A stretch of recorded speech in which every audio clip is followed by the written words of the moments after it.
Do we need another conspiracy theory involving the president? Yes, especially if the theory is about connections between him and Nikola Tesla. This goes back to January 7, 1943, the day Tesla died in the Hotel New Yorker in New York City. 2 days later, the Federal Bureau of Investigation ordered the Alien Property Custodian to seize Tesla's belongings, even though Tesla was an American citizen. Tesla's entire estate from the Hotel New Yorker and other New York City hotels was transported to the Manhattan Storage and Warehouse Company under the Office of Alien Property, CO. John G. Trump, a professor at M.I.T. and a well-known electrical engineer serving as a technical aide to the National Defense Research Committee, was called in to analyze the Tesla items in custody.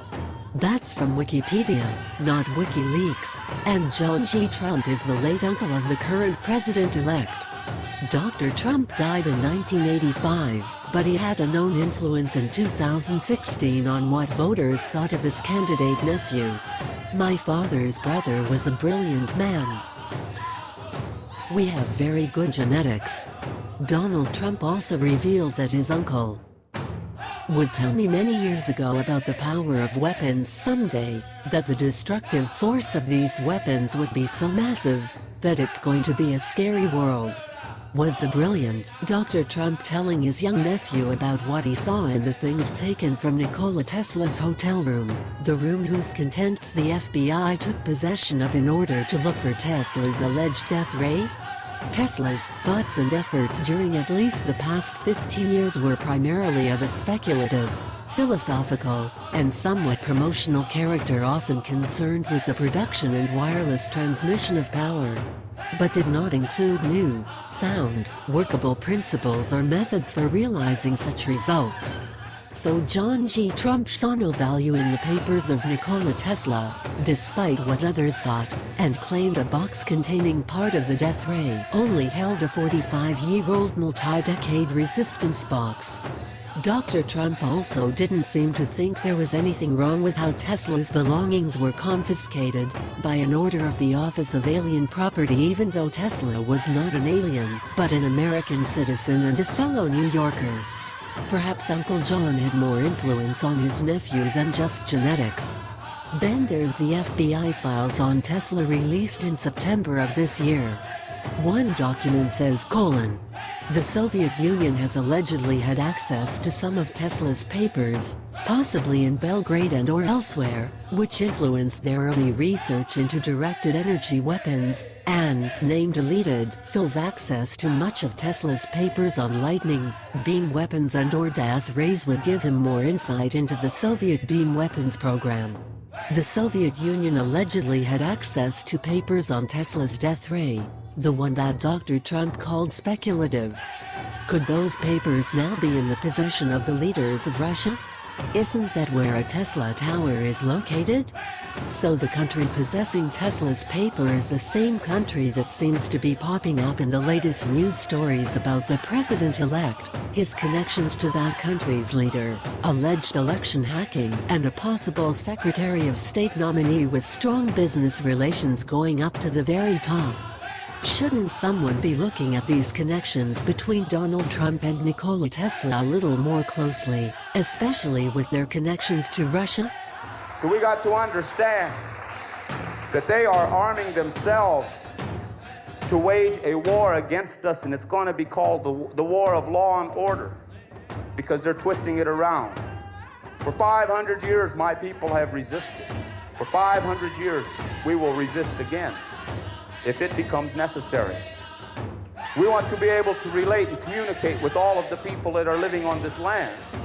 But we want to be able to relate and communicate from a position of truth. You all got to face the truth. We have had to face it through 500 years of genocide. We have had to face the truth. We have had to live the truth. We have had to die the truth before we're going to ever see our evolutionary liberation. The people that call themselves Americans are going to have to face the truth also. They tell us to be realistic, that progress means all these things have to happen. They tell us that we can't go back to the old way. They tell us be realistic. But there is no old way, no new way. There is a way of life. We must live in balance with the earth. We must do it. We have no choice. If we allow ourselves to be apathetic, or we allow ourselves to be lied to or tolerate their lies about what they are doing to the earth, then we are betraying our intention. We are betraying our purpose here. We cannot protect that seventh generation if we do not protect the earth. We cannot protect ourselves if we do not protect the earth. The earth gives us life, not the American government. The earth gives us life, not the multinational corporate government. The earth gives us life. We need to have the earth. We must have it. Otherwise, our life will be no more. So we must resist what they do. They want to break our spirit. They will do everything and anything to break our spirit, our will to live. We must learn to resist. We must learn to see. We must learn to look. We must learn to step out of this reactionaryism. All of our lives, they've had control of us through their schools, through their TV, their electronic media. They've had control of us all of our lives. They have programmed us. They have made us become reactionary. We don't think, we react to what they do. We don't think, we react to everything that they do, we react to it. They're setting us up in the 80s because they know consistently throughout the past the people have always reacted to what they have, to their manipulations of circumstance. They know that the people always react. They're counting on it in the 80s. See, and they outnumber us with guns. They outnumber us with money. They outnumber us with votes. They control all the machines that count the votes. They got it all stacked in their favor, except there's a key. The key is we must start thinking and stop reacting. The oppressor has no thinkers. They have no philosophers. It's all scientific. It's all economic. It's all manipulative. They have no thinkers. You go look and you deal with the enemy, and what the enemy does is the enemy will send somebody out on the street to hit you in the head, and the guy says, I'm only taking my orders. And if you can come from a position of strength to this guy that's hitting you in the head and say, hey, you got to stop hitting me in the head, we want to talk, then he says, well, I have to go to my superior to see. They have no thinkers either.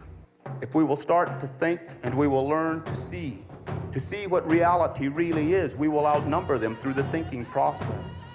We will take our minds away from them, because through their manipulation of our mind, they control our spirit. And they know this is true. They tell us, see, they want us to believe that we are powerless. They want us to believe that we are becoming overwhelmed, that they can overwhelm us. See, but they are paranoid. They are more paranoid than any of us are, no matter what happens to us. Because, see, they have to put people in here to come and listen to what we're saying so they can go back and tell. So they're afraid. They're afraid because they know we're talking about reality. Now, why are they afraid? They are afraid because they know that they are dealing with the illusions of power, which are based on the realities of violence and brutality. They're afraid. See, they don't want people to think. They don't want people to be talking, and they don't want people to think about what they talk about. Because they know. They've known it all along that they built their whole thing on illusions. And because they have drawn us into giving this illusionary world all this power, they have taken our power away from us. Because we believe in the illusions. It's going to be real hard for us to get our way back. We have to deal with the economics. We have to deal with the politics. We have to deal with the whole nuclear madness. But we're going to have to purify and cleanse our spirit a little bit, our resistance. Movements. We have to think real seriously about movements. See, movements make up a resistance. We have to be very careful as how we organize, because they're counting on us to react the same way we did in the 60s and the 70s. You think that this energy crisis, and you think that this economic inflation thing, you think it's an accident? You think it just happened? They saw in the 60s that the American people were becoming more liberal because they were becoming more affluent. And because they were becoming more affluent, they were starting to say, well, equal rights for the blacks. The young people were starting to say, well, it doesn't matter what you look like. We all have a worth. And then that led up to where everybody started saying the war in Vietnam is wrong. The other side, they saw that all of these conclusions were based on a level of affluency that was reaching the average American, and the average American was becoming more liberalistic in their thinking because they were getting this affluence. So they're getting even. They've had a redistribution of the wealth. They did it through energy, through oil, to make the people more poor. They did it, that's what Watergate was all about. While everybody was looking at Richard Nixon and did he or didn't he, they had a redistribution of the wealth, and the price of gasoline and bread went up 100%. See, now, if you didn't have Nixon to look at and be concerned about, then maybe you all would not have allowed them to raise these prices. See, but by the time they got the prices raised by 100%, it was too late for the American people to ever recover and deal with it. They're getting even for the 60s and the 70s. Count on it. It's not an accident.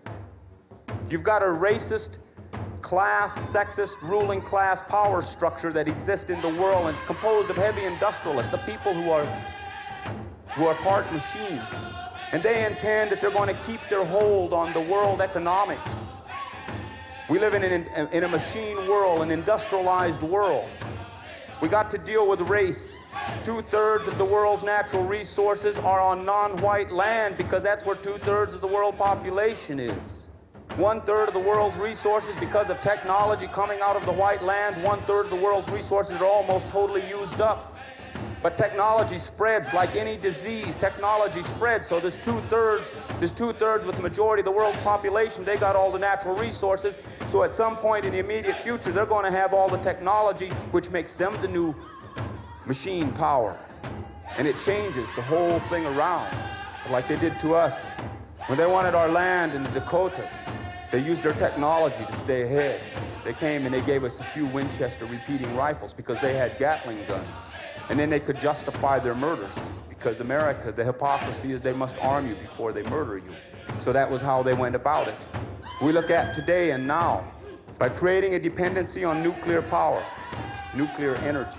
By creating a dependency upon that, there's only a handful of countries that control the mechanism of mass production of this. All the countries in the world don't. And you watch where the nuclear bombs are going. They're going to places like Africa and the Middle East. And they're going to give some of these people some bombs in the hopes, and they'll even have some of these people drop one of these atom bombs on each other one of these days. See, they can afford to hand the bombs out there because these nations have no capability of delivering the bomb back to where it came from, be it the Soviet Union or America. They create a dependency on nuclear energy. Then everybody has to adjust their needs, see, and we stay dependent. And then through the end of it, before it's done, they intend to use their nuclear energy to be able to step into the third world and take the natural resources. It's all got to do with economics and racist power trips that have been in existence since before Christ. There's no need for it because of electricity, you know, for us to survive and resist. We are going to have to understand and recognize that we are energy because we are a natural part of the creation. And if we are going to effectively stand up to our enemy, we're going to have to be able to do it based upon our connection to the real truth, to reality. Our enemy is abusing the earth. Our enemy abuses us, abuses all of the sacred things of life. But we are an extension of the earth. We are energy and we are spirit. Before we will be strong enough to fight and stand up to the enemy, we are going to have to evaluate how we use our own energy. Are we misusing our own energy? Are we misusing ourselves? Because we got to deal with that before we can deal with being misused by someone else. Alternative energy. We are alternative energy. We are it. We have power. We must gear ourselves for a long struggle. We must never give up hope. We must never turn our back on it and say we're not going to make it.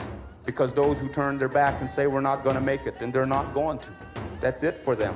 But the spirit of the people, the spirit of the people, the spirit of the earth. We live in a natural world. We go through lives.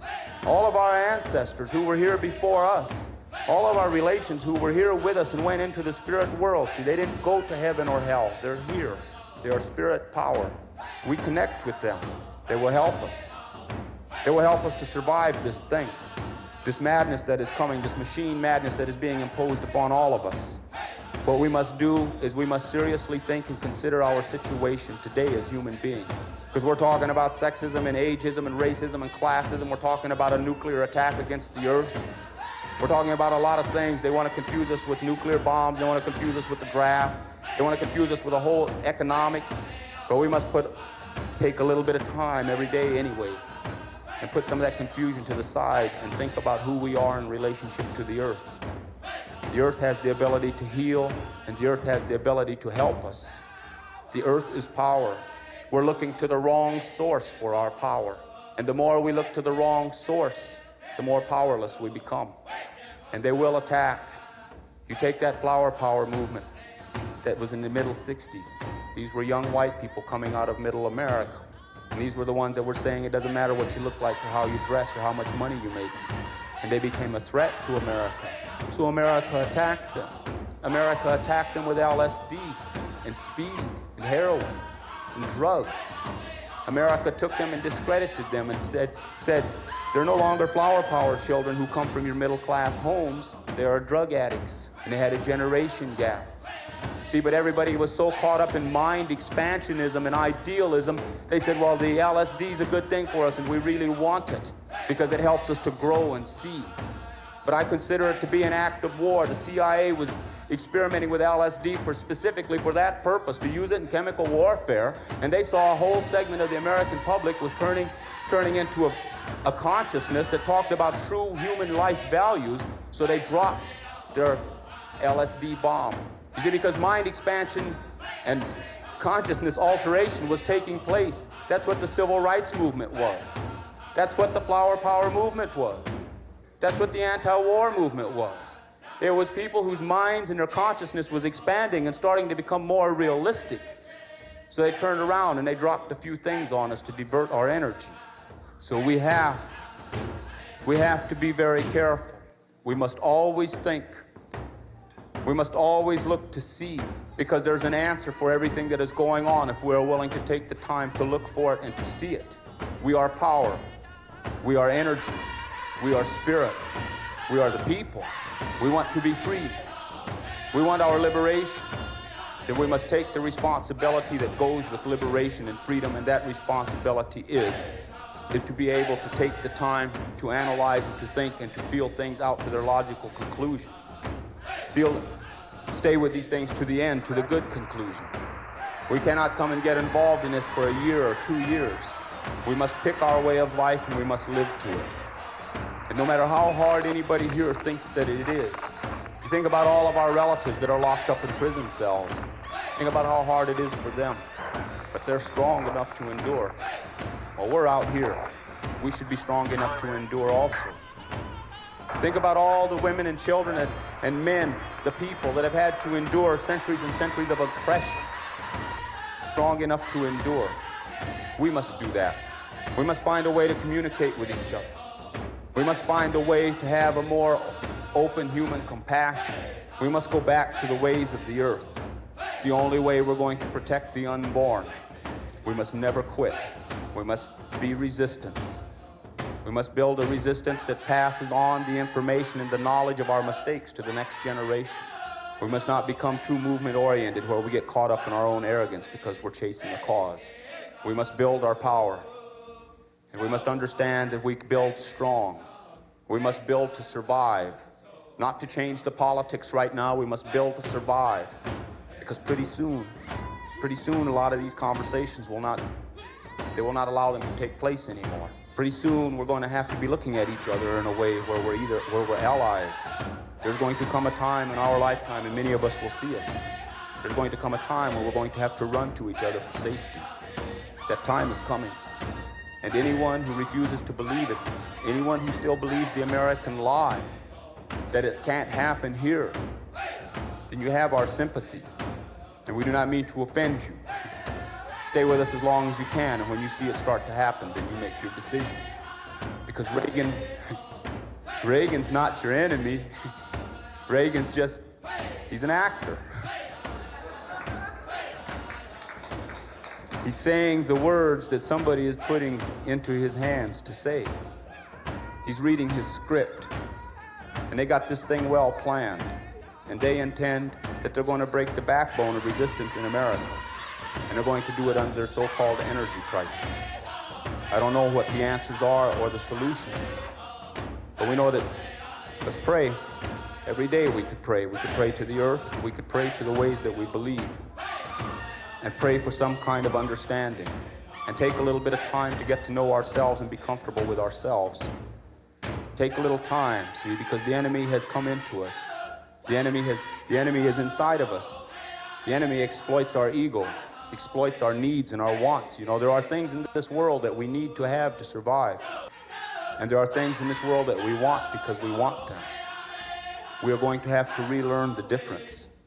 We're going to have to learn to take what we need, even if it means giving up some of the excess that we want. And we cannot give too much to a way of life.